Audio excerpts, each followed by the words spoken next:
Hello everyone. Today we are going to start our revision from basic mathematical tools. As you know, mathematics is the language of physics.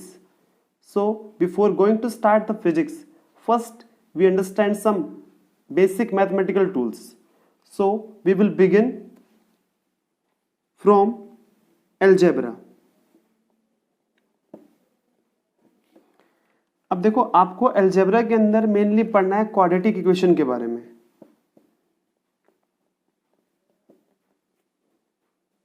अगर आपके पास कोई भी equation है y is equal to a x square plus b x plus c की form में, here a is not equal to 0, तो उस equation को आप क्या बोल सकते हो? क्वाड्रेटिक इक्वेशन बोल सकते हो। क्वाड्रेटिक का मतलब क्या है कि यहाँ पे x की दो वैल्यू पे y की एक वैल्यू होगी एक्सेप्ट वन पॉइंट। ठीक है, अब देखो हमें ना बेसिकली यहाँ पे रूट्स निकालना होता है। रूट्स का मतलब क्या है? अगर आप इस y को 0 पुट कर दोगे, ठीक है, अब x की जो वैल्यू आएंगी वो बेसिकली आपकी क्या होंगे? रूट्स होंगे। ठीक है, इन रूट्स को आप फाइंड आउट कर सकते हो by formula x1 x2 is equal to minus B plus minus B square minus 4ac divide by 2a। Okay, अब यहाँ से जो आपके रूट्स आएंगे, अब अगर आपको पता करना है कि वो रूट्स इमेजनरी हैं रियल हैं, उसको भी आप इजीली फाइंड आउट कर सकते हो bye discriminant.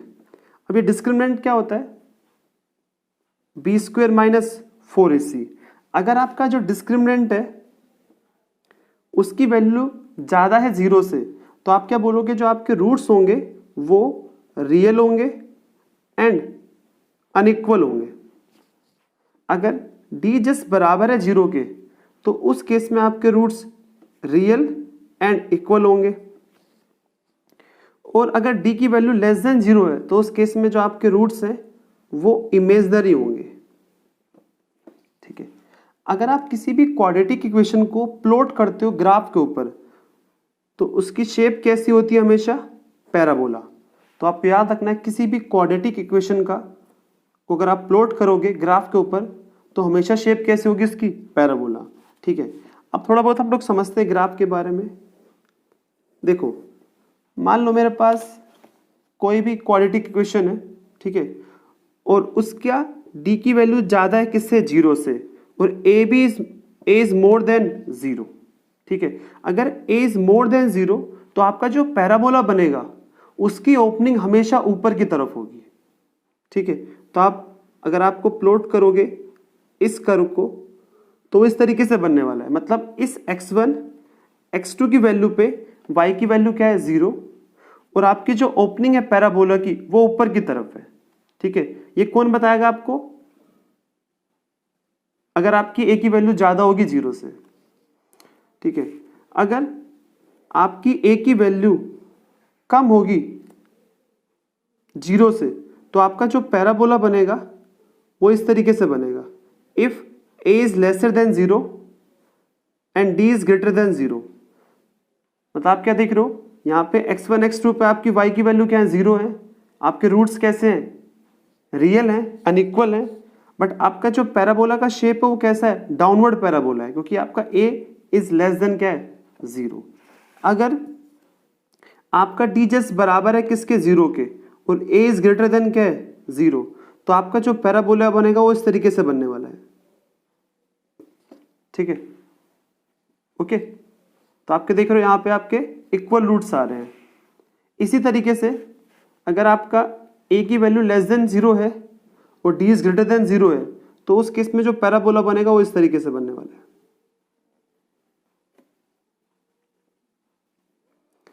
d is greater than 0, so d is equal to 0 and a is lesser than 0। ठीक है, तो इस तरीके से आप ग्राफ प्लॉट कर सकते हो क्वाड्रेटिक इक्वेशन के लिए। एक छोटी सी बात और आपको याद रखनी है, यहाँ पे जो आप ये पॉइंट देख रहे हो ना, इसको हम लोग बोलते हैं वर्टेक्स। अब देखो, वर्टेक्स के जो कोऑर्डिनेट होते हैं, मतलब इसके जो xy कोऑर्डिनेट होते हैं वो होते हैं माइनस बी अपॉन में 2a माइनस डी अपॉन में 4a। ठीक है जी। तो इसकी हेल्प से आप ये पता कर सकते हो आपका जो वर्टेक्स है वो कौन से क्वाड्रेंट में लाई कर रहा है। ठीक है, तो इसको मैं आपको बताता हूं विद द एग्जांपल।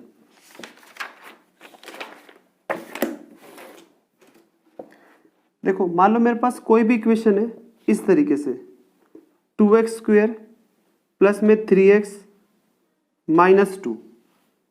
अब आपने क्या देखा है आपकी क्वाड्रेटिक इक्वेशन है, हमसे बोला गया है कि इस इक्वेशन को आपको प्लॉट करना है ग्राफ के ऊपर।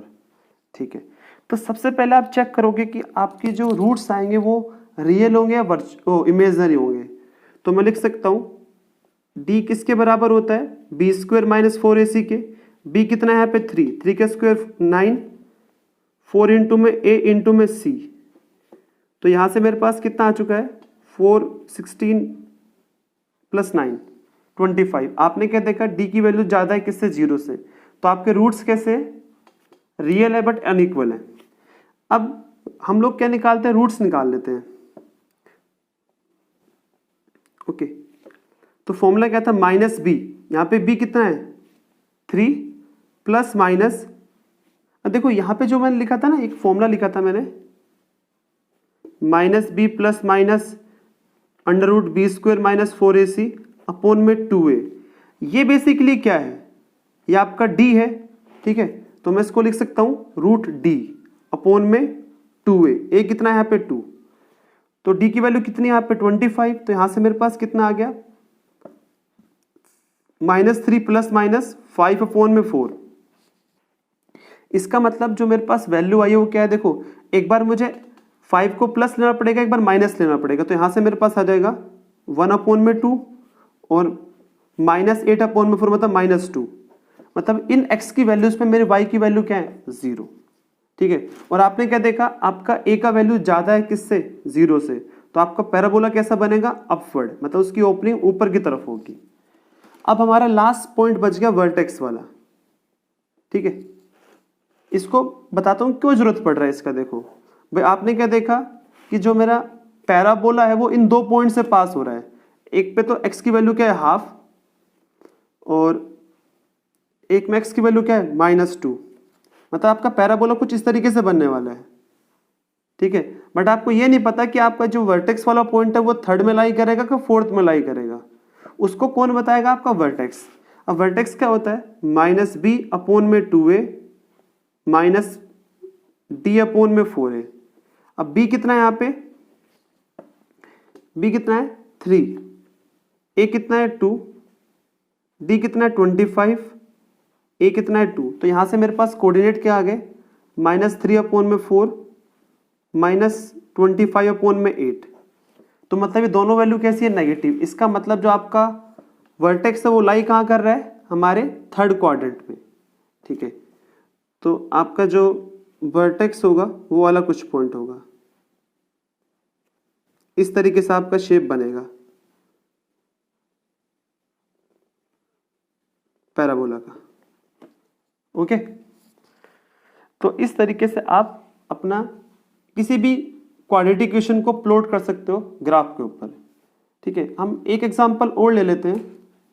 ठीक है, मान लो मुझे गिवन है y is equal to 3x minus 2x square. Again ये कैसी इक्वेशन है आपकी, क्वाड्रेटिक इक्वेशन है, क्योंकि यहाँ पे x की मैक्सिमम पावर कितनी है 2। अब अगेन क्वेश्चन क्या है कि आपको इसको प्लॉट करना है ग्राफ के ऊपर। ठीक है, तो हमें अगेन पहले क्या निकालने पड़ेंगे, रूट्स निकालने पड़ेंगे। उससे पहले भी आपको ये वेरीफाई करना पड़ेगा कि आपके रूट्स रियल है या इमेजनरी है। ठीक है, तो यहां से हम उसे कैसे फाइंड आउट करेंगे, with the help of D. D क्या होता है, बी स्क्वायर, बी कितना है पे 3 का स्क्वायर 9 -4, ए कितना है -2 और सी कितना है 0। तो यहां से डी कितना आ गया 9। तो आपके रूट्स कैसे हैं, रियल अनइक्वल। अब हम लोग निकालते हैं अपने रूट्स निकालते हैं, -b plus minus under root D कितना है 9 अपॉन में 2a। a कितना है मेरे पास यहाँ पे -2।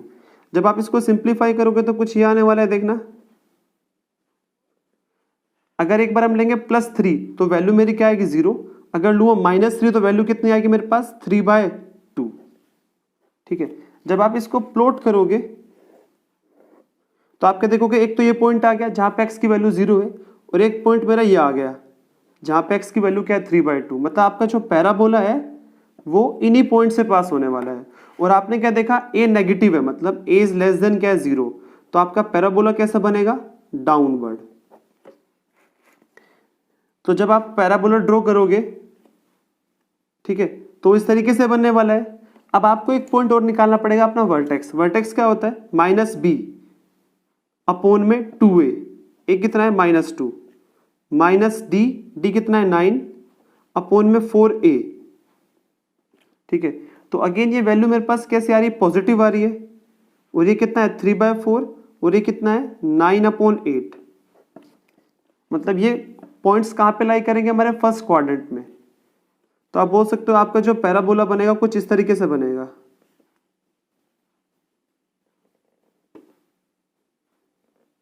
ओके, ये आपका वर्टेक्स वाला पॉइंट हो गया, मतलब एक्सट्रीम पॉइंट हो गया। ठीक है, आप क्या देख रहे थे यहाँ पे कि यहाँ पे हर x की वैल्यू के लिए मैंने आपको बताया था स्टार्टिंग में, ठीक है, मतलब x की दो वैल्यू पे y की एक वैल्यू है ना, मतलब इस x1 पे इस x2 पे y की कुछ वैल्यू है, बट एक्सेप्ट वन पॉइंट, इस पॉइंट पे y की एक ही वैल्यू है, मतलब इस x के लिए y की एक ही वैल्यू है। ठीक है, ओके, तो छोटा सा आइडिया था क्वाड्रेटिक इक्वेशन के बारे में। नेक्स्ट हम लोग देखते हैं ट्रिग्नोमेट्री। अब देखो ट्रिग्नोमेट्री क्या होता है, it is the relation between sides and angle. ठीक है, तो आपने सुना होगा कि आपके ट्रिग्नोमेट्री के अंदर 6 फंक्शन होते हैं। ठीक है, ठीक है, और ये सुना होगा आपने, ये आपका फर्स्ट क्वाड्रेंट है, सेकंड क्वाड्रेंट है, ये थर्ड क्वाड्रेंट है, और ये फोर्थ क्वाड्रेंट है। फर्स्ट क्वाड्रेंट होता है 0 से 90, सेकंड होता है 90 से 180, थर्ड होता है 180 से 270, और फोर्थ होता है 270 से 360। ओके, और आप क्या देखते हो, आपका इस फर्स्ट क्वाड्रेंट में जितने भी आपके फंक्शन है, जो आपके 6 के 6 फंक्शन है ट्रिग्नोमेट्री के, साइन, कोस, टेन, कोसेक, सेक, कोट। ठीक है, साइन, कोस, टेन, कोसेक, सेक, कोट, ये 6 के 6 फंक्शन कैसे हैं, फर्स्ट क्वाड्रेंट में पॉजिटिव। सेकंड वाले में आपका साइन थीटा और कोसेक थीटा कैसा होता है, पॉजिटिव। थर्ड वाले में टेन थीटा और कोट थीटा कैसा होता है, पॉजिटिव। मतलब इसके अलावा, इन दो के अलावा सारे कैसे, नेगेटिव। इन दो के अलावा सारे कैसे, नेगेटिव। फोर्थ वाले में कोस थीटा और सेक थीटा कैसे, पॉजिटिव, अदर 4 कैसे, नेगेटिव। ठीक है, ये आपको याद रखना है। अब आपको ना एक छोटी सी बात पता होगी, ये एक टेबल पता होगा आपको इजीली, वो बता देता हूं एक बार, वो टेबल भी छोटी सी।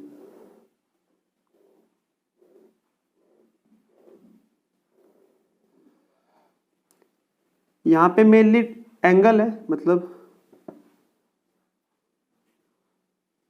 0 डिग्री, 30, 45, 60, 90 डिग्री। ठीक है, यहाँ पे मेरे पास कुछ फंक्शन है। साइन के लिए साइन 0 क्या होता है, 0। साइन 30 क्या होता है, 1/2। साइन 45 क्या होता है, 1/√2। साइन 60 √3/2। साइन 90 1। कोस 0 1। कोस 30 क्या होता है, √3/2।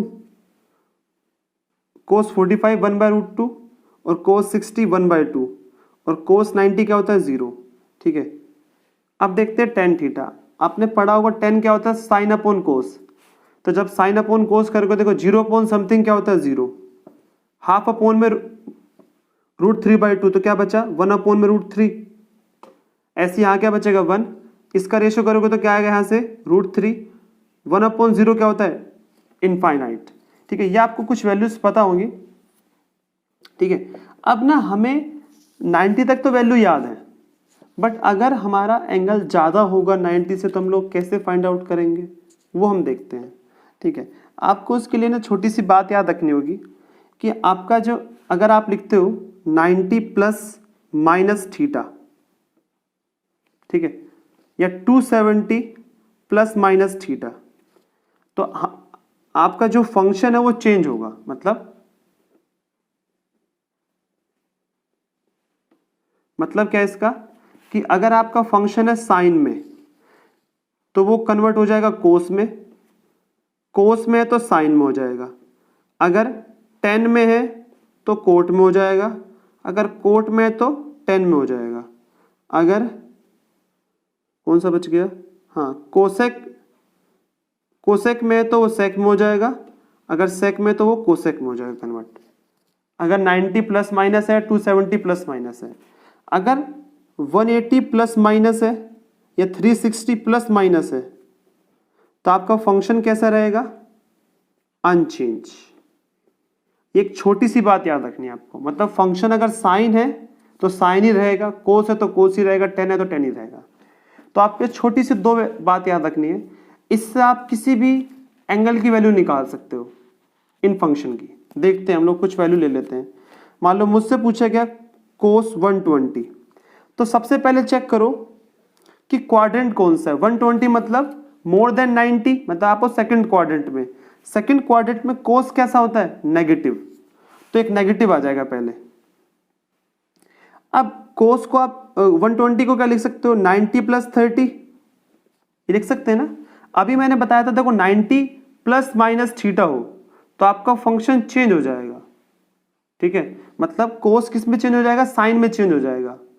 तो इसको मैं क्या लिख सकता हूं, माइनस साइन 30, और साइन 30 आपको पता ही है क्या होता है, हाफ, ठीक है।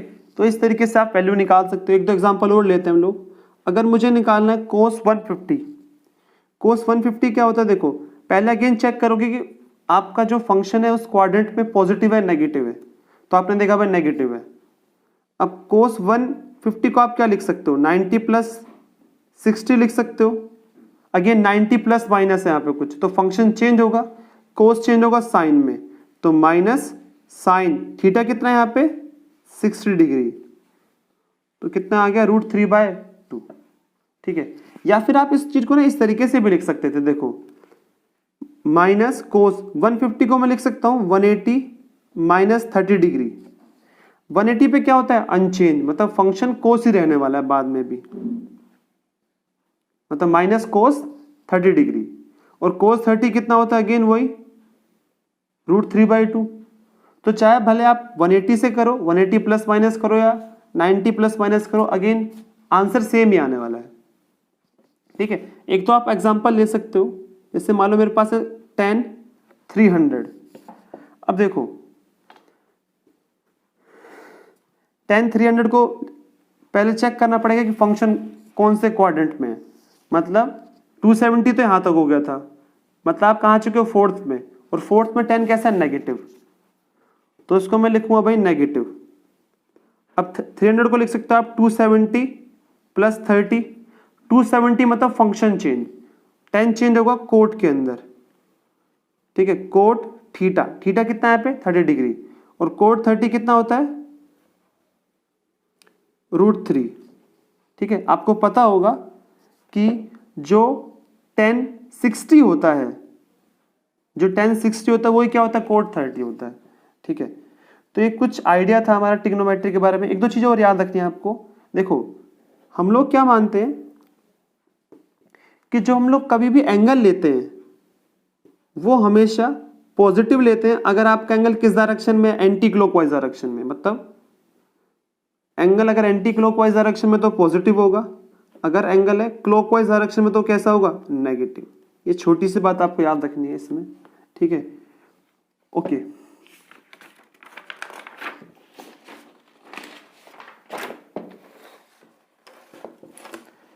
अब हम लोग मूव करते हैं अपने थर्ड टूल की तरफ, वो क्या है, ग्राफ। देखो ग्राफ में ना सबसे पहले हम लोग स्टार्ट करते हैं अपने स्ट्रेट लाइन से। अब किसी भी स्ट्रेट लाइन की इक्वेशन किस फॉर्म में होती है, y = mx + c की फॉर्म में, ये आपको याद रखना है, ठीक है। यहां पे m क्या है, basically slope of the line, c क्या है, इंटरसेप्ट। अब इंटरसेप्ट क्या होता है, it is the value of y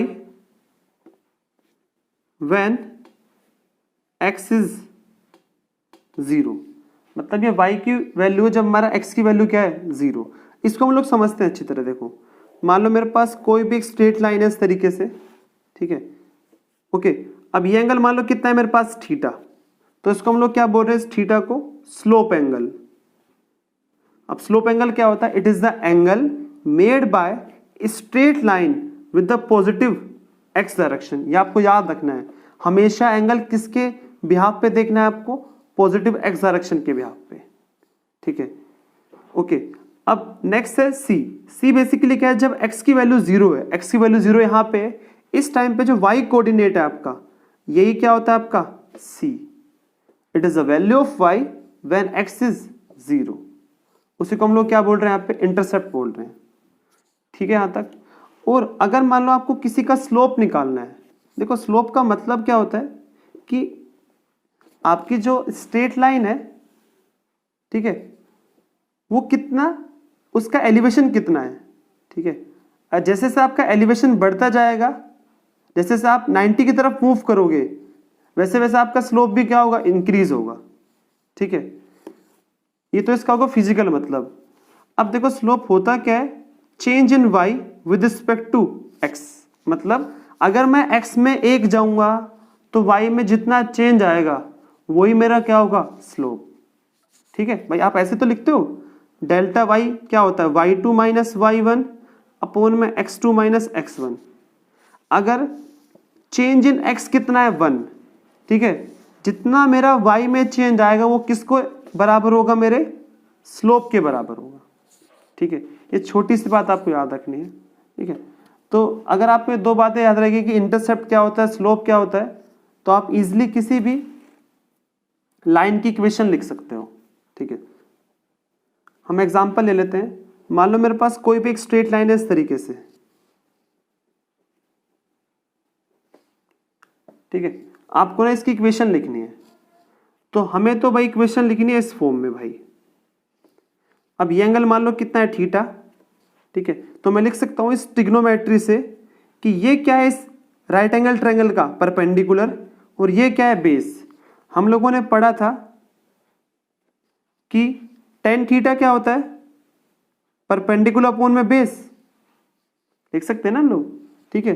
अब परपेंडिकुलर कितना है यहाँ पे 3 और बेस कितना है यहाँ पे 2, और यही मेरा बेसिकली क्या होता है, स्लोप होता है, ठीक है। मतलब आप स्लोप को ऐसे भी लिख सकते हो कि मतलब स्लोप किसके बराबर है, टेन थीटा के बराबर है, क्योंकि टेन क्या होता है, परपेंडिकुलर अपॉन बेस, मतलब delta y upon delta x ही तो होता है आपका 10, ठीक है। तो आप लिख सकते हो एम किसके बराबर है यहाँ से 3/2 के, और सी किसके बराबर है, एक्स की वैल्यू 0 यहाँ पे है, इस टाइम पे जो वाई की वैल्यू वही क्या होती है आपकी सी, तो वाई की वैल्यू यहाँ पे क्या है 3। तो मेरे पास इक्वेशन इस गिवन स्ट्रेट लाइन की कुछ ही आने वाली है, ठीक है। एक दो एग्जांपल और लेते हैं। मान लो मेरे पास लाइन इस तरीके से कुछ,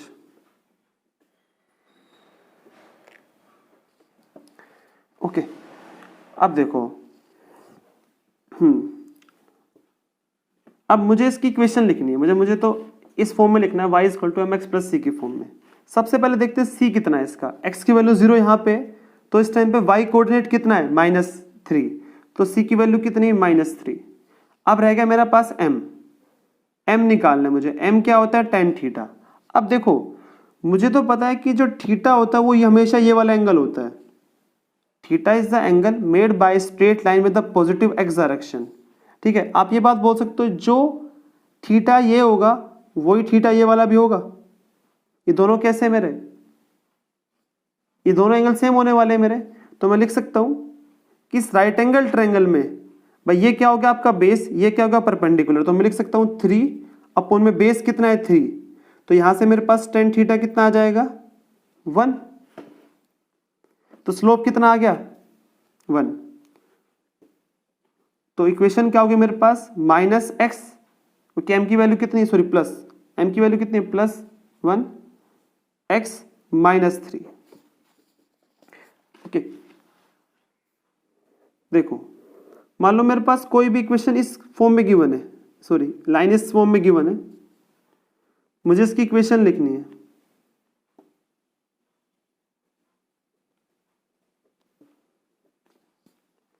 ठीक है, इसकी मुझे इक्वेशन लिखनी है भाई। अब कैसे लिखेंगे, देखो भाई हमें तो एक बात पता है, जो थीटा होता है वो हमेशा एंगल होता है पॉजिटिव एक्स डायरेक्शन के साथ। अब मैं इस एंगल को तो मेजर कर नहीं पाऊंगा, बट मैं इस वाले एंगल को मेजर इजीली कर सकता हूं, ठीक है। तो अगर ये मान लो थीटा है मेरे पास, तो ये कितना होगा 180 माइनस थीटा। भाई हम लोगों ने पढ़ा था अभी कि स्लोप क्या होता है tan थीटा, और ये किसके बराबर है, अगर ये मान लो एंगल कितना है θ1, तो मैं लिख सकता हूं कि थीटा किसके बराबर है 180 माइनस θ1। मतलब अगर आप 180 में से ये माइनस कर दोगे तो इसी के बराबर होगा ना। अगर मैं दोनों तरफ tan ले लूं तो यहाँ पे tan थीटा होगा, तो यहाँ पे भी tan थीटा होगा। और अभी आपको मैंने बताया था अगर आपके पास कोई भी फंक्शन है, ट्रिग्नोमेट्री फंक्शन है, ठीक है, अब इसको मैं क्या लिख सकता हूं माइनस tan θ1।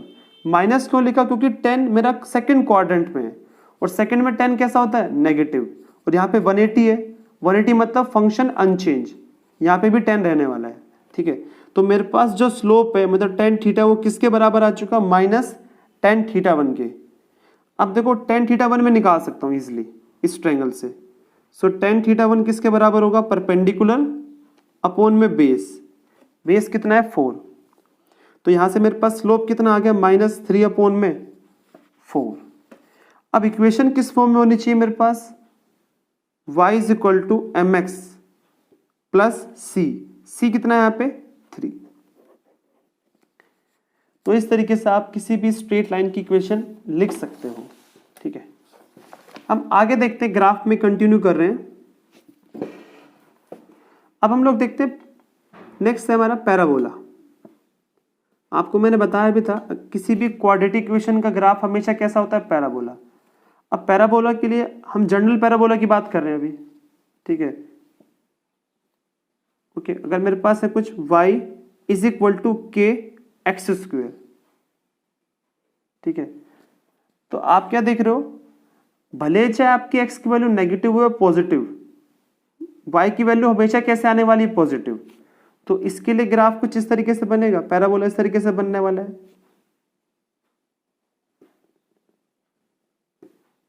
इसको आप कैसे पता करोगे, एक तो आपका k मोर देन क्या है 1, ठीक है,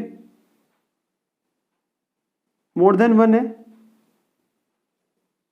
सॉरी मोर देन 0 है, सॉरी मोर देन 0 है, ठीक है।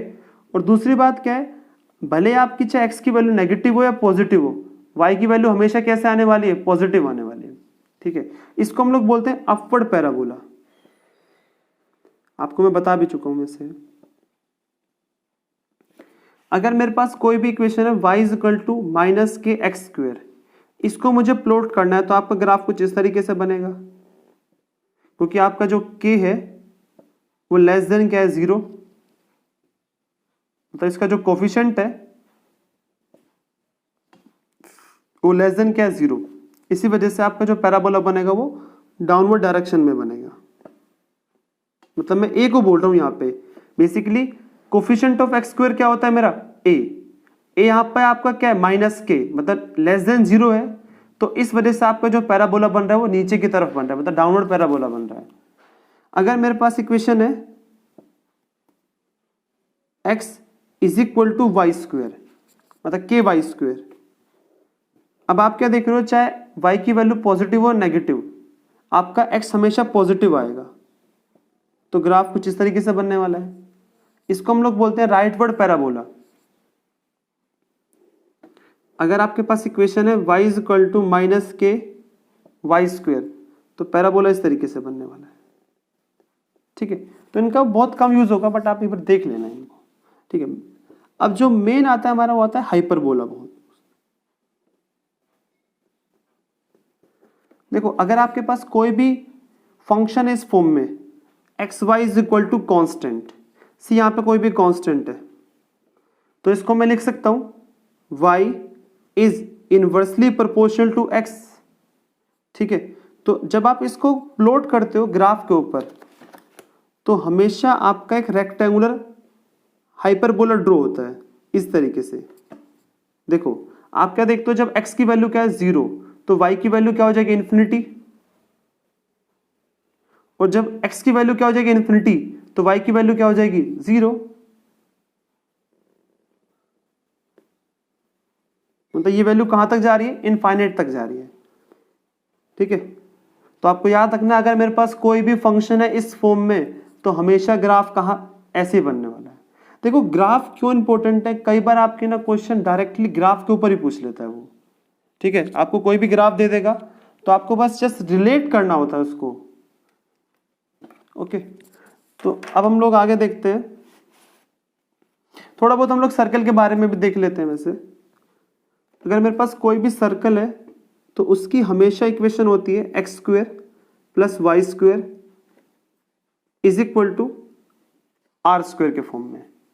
ठीक है, अब इसकी जो जनरल इक्वेशन होती है वो होती है कुछ ये, एक्स माइनस एक्स नोट का whole square y minus y not का whole square is equal to are square. यहां पे आर क्या है, basically radius of the circle. ठीक है, एक्स नोट वाई नोट आपको ये बताएंगे कि आपका जो सेंटर है सर्कल का ओरिजिन से कितना दूर है। ठीक है, तो मैं आपको एक एग्जांपल से बताता हूं। देखो मान लो मेरे पास कोई भी एक इक्वेशन है इस तरीके से, x माइनस 2 का whole square plus y square is equal to 3 square. ठीक है, तो आप क्या देखोगे रेडियस कितना है 3, और अब जो हमारा सर्कल का सेंटर है वो बेसिकली ऑफसेट है। ऑफसेट मतलब वो ओरिजिन पे लाई नहीं कर रहा है, उसका सेंटर कहीं और लाई कर रहा है, वो x इक्वल टू 2 के पे लाई करने वाला है। मतलब यहाँ पे जो x नोट की वैल्यू किसके बराबर है, 2 के बराबर है। तो अगर मुझे इसको ड्रॉ करना हो इस सर्कल को ग्राफ के ऊपर तो इस तरीके से ड्रॉ होने वाला है। देखो ये 1 ये 2, अब हमारा सर्कल इस तरीके से बनेगा, सेंटर क्या है इसका 2 और रेडियस कितना है इसका 3, 1 2 3। ओके, अगर आप इस तरीके से कोई सर्कल ड्रॉ करोगे, या मतलब अगर मुझे इस इक्वेशन को ड्रॉ करना हो तो आपका सर्कल इस तरीके से बनने वाला है। ठीक है, आपको ये क्या बताने वाले हैं एक्स नोट वाई नोट कि कितना ऑफसेट है। ठीक है, मतलब आपका जो सेंटर है सर्कल का वो ओरिजिन पे लाई नहीं कर रहा, कुछ अलग लाई कर रहा है। अगर एक्स नोट वाई नोट किसके बराबर है 0 के, तो उस केस में जो आपका सर्कल का सेंटर है वो ओरिजिन पे लाई करने वाला है। ठीक है, ये छोटी सी बात हो गई। इसी के साथ हम लोग ना एक बार वो देख लेते हैं कि एलिप्स क्या होता है, तो एलिप्स की इक्वेशन क्या होती है सब देख लेते हैं मैथमेटिकल। अगर आपके पास कोई भी इक्वेशन है इस फॉर्म में x square upon a square y square upon में b square is equal to 1, तो ये बेसिकली इक्वेशन है एलिप्स की। ठीक है, जब आप एलिप्स को ड्रॉ करते हो तो उसकी शेप इस तरीके से होती है कुछ।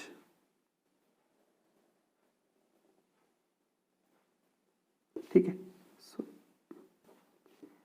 अब एलिप्स में ना ये जो आप 2 पॉइंट देख रहे हो ये क्या होते हैं इसके फोकई, ये F1 ये F2 यहाँ पे क्या है फोकई है, मतलब ये फोकस है, ये F1 फोकस है और ये F2 फोकस है, और ये इसका क्या है ओरिजिन। ठीक है, अब यहाँ पे हम लोग बात करते हैं, यहाँ पे क्या देख रहे हो आपका जो एलिप्स है वो इस तरीके से है, मतलब ये हमारी क्या है मेजर एक्सिस। ठीक है, मतलब इसकी लेंथ ज्यादा है तो आप बोलो इसको मेजर एक्सिस है, और ये आपकी क्या है माइनर एक्सिस। यहां पे ए और बी क्या है, देखो ए यहां पे क्या है सेमी मेजर एक्सिस, मतलब हाफ ऑफ मेजर एक्सिस, मतलब यहां से लेके यहां तक का जो डिस्टेंस है, या फिर बोल सकता हूं इस पॉइंट के जो कोऑर्डिनेट होंगे वो क्या होंगे मेरे a0 बोल सकते हैं ना, इस पॉइंट के कोऑर्डिनेट क्या होंगे मेरे 0 b, इसके क्या होंगे मेरे 0 माइनस b, इसके क्या हो जाएंगे 0 सॉरी माइनस a 0। ठीक है, तो a यहां पे क्या है सेमी मेजर एक्सिस और b यहां पे क्या है सेमी माइनर एक्सिस।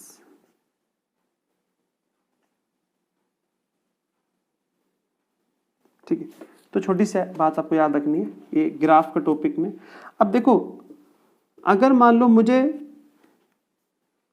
कुछ हार्मोनिक कर्व ड्रॉ करने हो, देखो हार्मोनिक कर्व होते हैं जो कि रिपीट हो after a given interval of time, ठीक है। आपके जो साइन कर्व है, कोसाइन कर्व है, ठीक है, ये दोनों ही कैसे कर्व है, आपके हार्मोनिक कर्व है, ठीक है। आप लोगों ने देखा होगा जब आप साइन फंक्शन को ड्रॉ करते हो ग्राफ के ऊपर, मतलब यहाँ पे जो ग्राफ बन रहा है वो साइन थीटा के बीच में बन रहा है और थीटा के बीच में बन रहा है, ठीक है। अगर यहाँ पे आप थीटा की वैल्यू पुट करते जाओ, जैसे आप देखते हो कि साइन 0 कितना होता है 0, साइन 90 कितना होता है 1, साइन 180 कितना होता है 0, साइन 270 कितना होता है -1, साइन 360 कितना होता है 0। अगर आप ऐसे इन सभी वैल्यू को पुट करते जाओगे तो साइन कर्व इस तरीके से बनता है।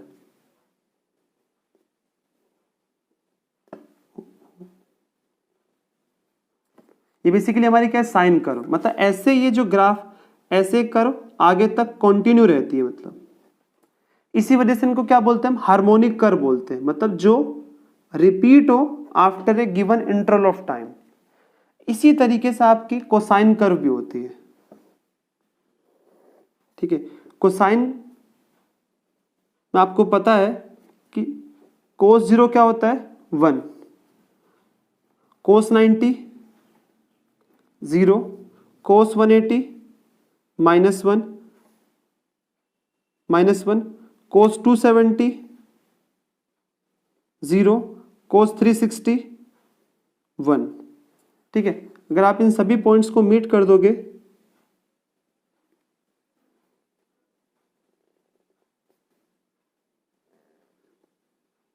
तो आपकी जो कर्व इस तरीके से मूव करेगी, ठीक है। ये आपकी बेसिकली क्या है, कोस कर्व है।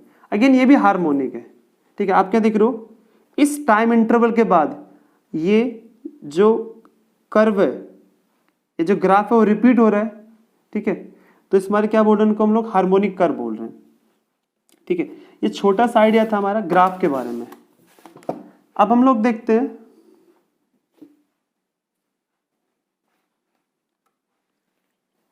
डिफरेंशिएशन।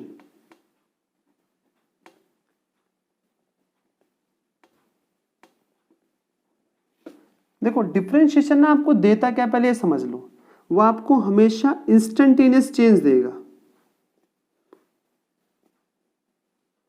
अगर आपको किसी भी फंक्शन का इंस्टेंटेनियस चेंज निकालना है तो उसको आप लोग फाइंड आउट कर सकते हो बाय डिफरेंशिएशन। याद रखनी है आपको छोटी सी बात, ठीक है। अब आपको जो डिफरेंशिएशन है वो करना होता है, मतलब हम लोग मेनली ना जो पढ़ते हैं फिजिक्स के अंदर वो पढ़ते हैं मेथड ऑफ डिफरेंशिएशन, मतलब डिफरेंशिएशन करा कैसे जाता है, ठीक है। अब अगेन आपके पास बहुत सारे फंक्शन आते हैं यहाँ पे, अलजेब्रिक, ट्रिग्नोमेट्री, लॉगरिथमिक, एक्सपोनेंशियल, ठीक है। बट हमें जो डिफरेंशिएशन सीखना है इस लेवल के लिए वो खाली अलजेब्रिक फंक्शन का सीखना है बस, डिफरेंशिएशन ऑफ अलजेब्रिक फंक्शन, ठीक है। मान लो मेरे पास कोई भी फंक्शन है इस फॉर्म में y = x⁴n, मुझे डिफरेंशिएट करना है, मुझसे बोला गया है differentiate y with respect to x, ठीक है। तो इसको हम लोग कैसे लिखेंगे, dy/dx।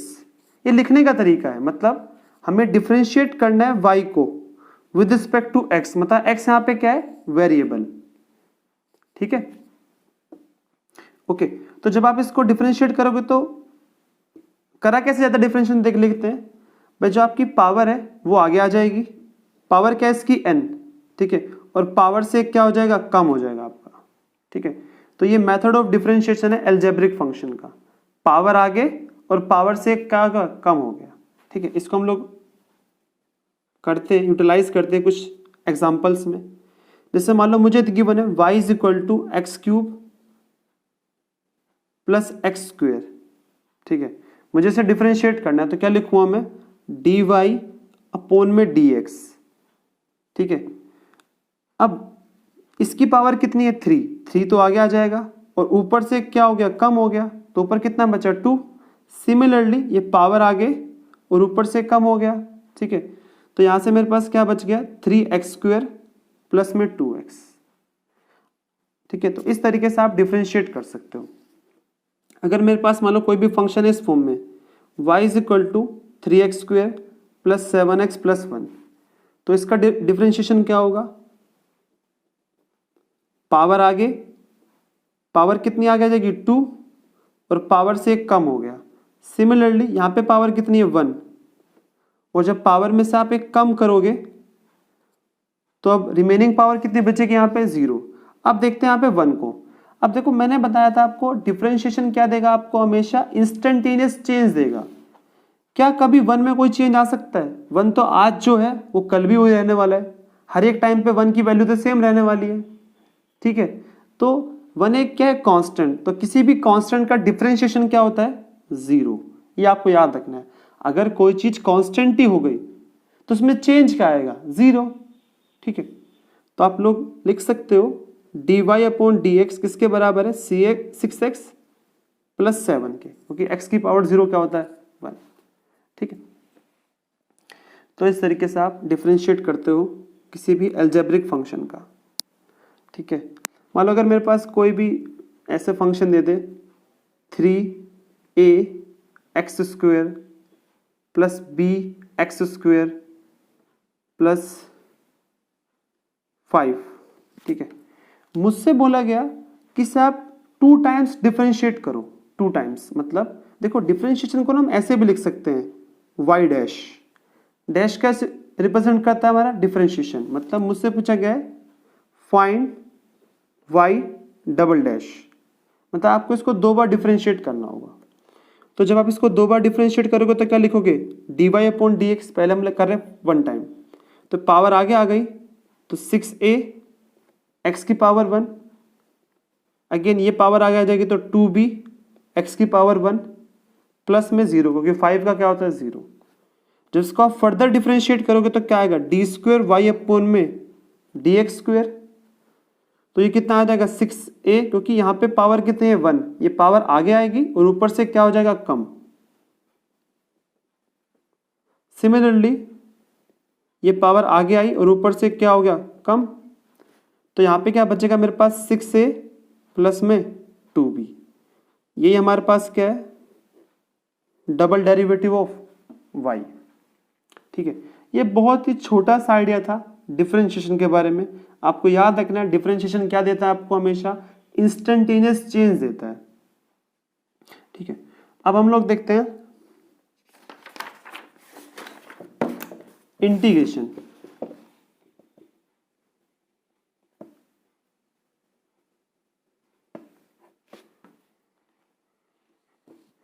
अगर आपके पास कोई भी फंक्शन है, देखो इंटीग्रेशन का मतलब क्या है पहले समझ लो। समीशन मतलब चीजों को ऐड करना। अब आपने देखा होगा कि ना हम लोग समीशन के लिए ये वाला सिंबल भी यूज करते हैं, ठीक है। अब इसको हम लोग बोलते हैं सिग्मा। सिग्मा किसको ऐड करता है, डिस्क्रीट चीजों को ऐड करता है। अगर आपके पास मान लो बहुत सारे नंबर हैं, ठीक है, जैसे आप लोग ऐसे लिखते हो ना, आप जैसे 1 + 2 + 3 अप टू n, तो इसको हम लोग क्या लिख देते हैं समीशन ऑफ n नंबर, ठीक है। तो यहां पे बेसिकली समीशन किसको ऐड कर रहा है, डिस्क्रीट वैल्यू को ऐड कर रहा है, क्योंकि देखो 1 एक डिस्क्रीट वैल्यू है, 2 एक डिस्क्रीट वैल्यू, 3 एक डिस्क्रीट वैल्यू है। डिस्क्रीट का मतलब क्या है कि 1 और 2 के बीच में बहुत सारी वैल्यू है, बट ये किन को ऐड कर रहा है, ठीक है, ये खाली इन नेचुरल नंबर को ऐड कर रहा है, ओके। तो आपको याद रखना है जो इंटीग्रेशन है वो हमेशा ऐड करता है कॉन्टिन्यूअस थिंग्स को, ठीक है। उसका सिंबल क्या है ये आप जो देख रहे हो, इंटीग्रेशन हमेशा कॉन्टिन्यूअस चीजों को ऐड करता है, ठीक है। अब करते कैसे इंटीग्रेशन, अगेन हमें किसके बारे में पढ़ना है, खाली अलजेब्रिक इंटीग्रेशन के बारे में पढ़ना है। अगर मान लो मेरे पास कोई भी फंक्शन था x की पावर n, मुझे इसे इंटीग्रेट करना है, इंटीग्रेट, ठीक है। तो कैसे करेंगे, पावर में एक रेज हो जाएगा, जो पावर आएगी उससे डिवाइड करेंगे हम लोग, ठीक है।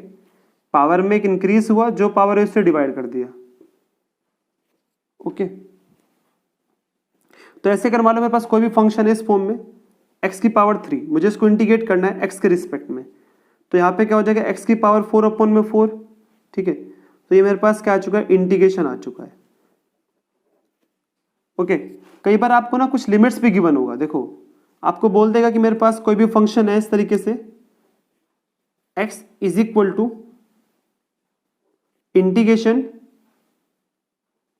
t² + 1 dt, ठीक है। और मुझे लिमिट्स गिवन है 1, मतलब लोअर लिमिट कितनी है 1। देखो यहाँ पे जो लिखा होता है वो लोअर लिमिट होती है और यहाँ पे जो लिखा होता है अपर लिमिट होती है। लोअर लिमिट कितनी है आपकी 1 और अपर लिमिट कितनी है 3। तो पहले आपको इसको इंटीग्रेट करना होगा। इंटीग्रेशन के बाद क्या आएगा, यहाँ पे पावर में एक रेस किया, जो पावर है इससे डिवाइड कर दिया। अब देखो 1 को आप क्या लिख सकते हो, t की पावर 0, और जब आप इसका इंटीग्रेशन करोगे तो क्या आएगा, पावर में एक इंक्रीज करोगे और जो पावर आ चुकी है उससे डिवाइड कर दोगे। तो 1 का इंटीग्रेशन क्या हो जाएगा t, और ये इसकी लिमिट्स गिवन है मुझे। अपर लिमिट कितनी है 3 और लोअर लिमिट कितनी है 1। तो जब आप यहाँ पे लिमिट पुट करोगे, मतलब t के प्लेस पे आप अपर लिमिट रख दो, तो 3 का क्यूब क्या हो जाएगा 27 डिवाइड बाय 3। अब आपको t के प्लेस पे 1 पुट करना है, 1/3 प्लस में 1। जब इसको आप सिंप्लीफाई करोगे तो कितना आ जाएगा,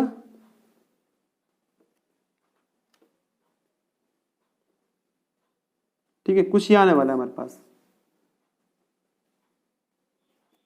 ये इतने छोड़ दो आप, ठीक है। ओके, तो इस तरीके से आप इंटीग्रेशन करते हो। इंटीग्रेशन का मतलब क्या है, समीशन करना, और वो हमेशा कॉन्टिन्यूस चीजों को ऐड करता है। ये हमारी लिमिट्स थी। छोटी सी बात क्या रखनी है, किसी भी कांस्टेंट का इंटीग्रेशन क्या होता है, कांस्टेंट इनटू में वेरिएबल। वेरिएबल यहाँ पे कौन था t, कांस्टेंट यहाँ पे क्या था 1, तो कांस्टेंट इनटू में वेरिएबल क्या हो जाएगा हमारा, इसका इंटीग्रेशन हो जाएगा। एक दो एग्जांपल और ले लेता हूं मैं। मान लो मुझे इंटीग्रेशन करना है 3t² + 8t प्लस में b,